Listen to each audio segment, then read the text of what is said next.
everyone, we're back this week with a bottom shelf whiskey review. So today we're going to be looking at a blended Scotch from Whyte MacKay. This one is called the Claymore. The name is a nod to the iconic Claymore sword that was used by Scottish clansmen back in the Middle Ages. Now you've probably seen this sword depicted in media from the likes of Braveheart to even games like Diablo. But the name also refers to the much later, less familiar basket-hilted broadsword, which was the weapon of choice for the Scottish clansmen during the Jacobite rebellions of the 1700s. If you've seen the movie Rob Roy, or if you've seen or watched the drama Outlander, then you'll know the sword. You'll know the sword. Back on topic though, this blend, the Claymore, it's generally priced in most countries it's sold in as a budget whiskey, and it's got no age statement, of course. That means, according to Scottish whisky regulations, that the youngest whisky in this blend is only 3 years old. There can be older whiskies, but the youngest one is going to be 3 years old. Caramel colour has also been added to this, and it's bottled at 40%. So, like, a nice look at the bottle. There we go. So, shall we get started in this? Let's pour it out.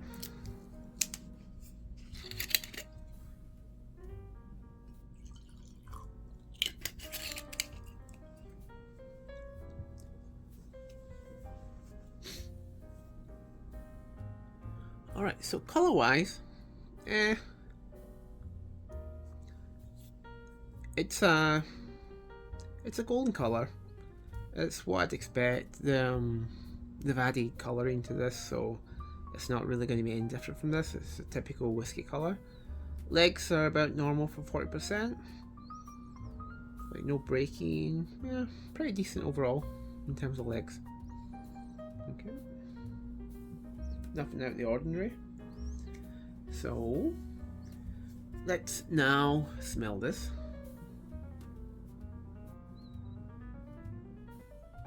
Initially, it's a bit smoky actually. It's not so much like a campfire vibe it's got going, but rather it's more like an ashtray. Like the burnt tobacco that's in an ashtray. Yeah, that's by far the dominant note there. A little bit of smoke.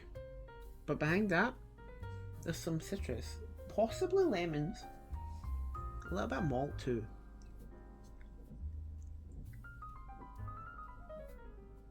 Yeah, a bit of malt. Some almost like French butter cookies. Not quite shortbread, but in a similar vein. There's also, it's like a little bit of apple. I'd say green apple, maybe like a Granny Smith or something like that. And a bit of toasted bread too. It adds a little bit of dimension to it. It's quite nice. Overall, very decent for budget nose. So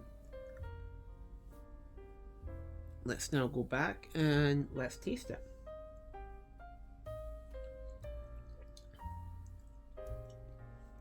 Again, we get a very brief hint of sweet malt there, but it's quickly followed by, say, like a buttered popcorn note. There's definitely corn there. And that the butter's there on the palate too. And yeah, it's given a sort of buttered corn note, a buttered popcorn note. Green apples are there again, definitely Granny Smith.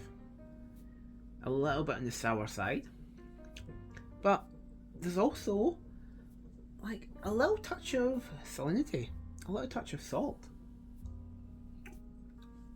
It's almost like a mellow sea brine. But there's also that sort of grainy metallic tang behind it as well. Now if I think about it, I said I got like a kind of sour green apple note. It combines with that grainy metallic tang, and it creates a sourness in your mouth. It's a little bit harsh, but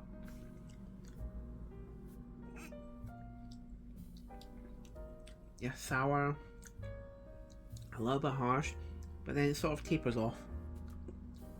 It mellows out a bit, and instead it's replaced by a sort of caramelly, almost like butterscotch feeling. It's got a decent balance going, that's for sure. There's also an underlying smokiness too.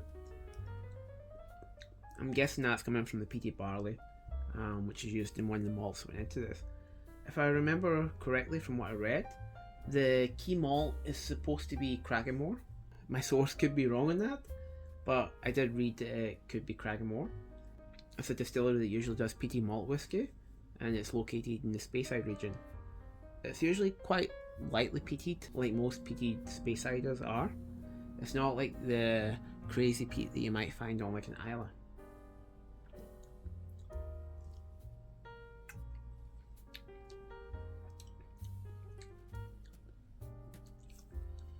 Yeah, salt, sourness, and then it mellows out to like a butterscotchiness.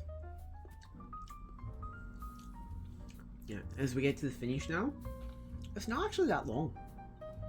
That smokiness that stays there is still present, and as I said, there was butterscotch on the palate, and that sort of like, it sort of comes out more. It's sweet and mildly salty. It's almost like butterscotch cookies that have been dunked in seawater for just like a nanosecond.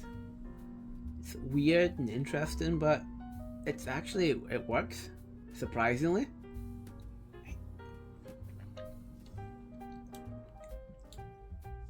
Yeah, overall, it's actually not bad for a bottom shelf blend. It performs very well for its price point, and it's actually got some character to it.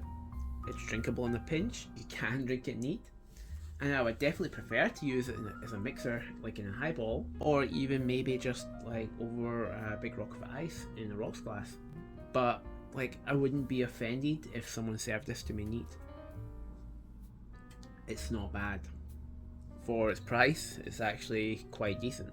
So yeah, that's my review of the Claymore blended whiskey. I hope this review was informative enough, and anyone who's like looking to try this blend, I hope like it gives you some insight into what this whiskey tastes like.